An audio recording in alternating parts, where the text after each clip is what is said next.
Gipasigarbo sa mga graduates ang ilang nadawat nga mga diploma. Sila ang mga person deprived of liberty kon PDL sa Iligan City Jail. 12 kanila ang nakahuman sa elementarya, 20 sa junior high school ug usa sa senior high school.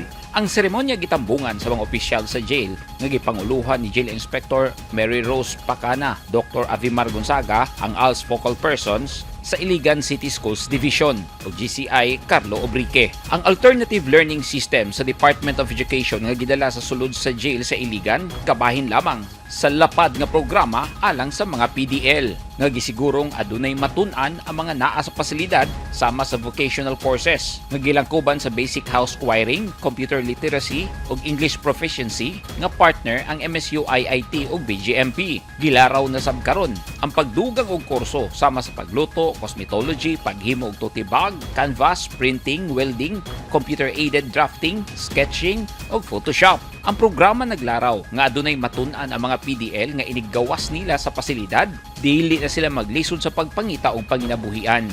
Gilusad sab sulod sa Iligan City Jail Male Dormitory ang Higayon 2.0 nga programa alang sa rehabilitasyon aron matabangan ang mga PDL nga magbag-o sa ilang kinabuhi aron dili maglisod o galing mubalik na sila sa katilingban.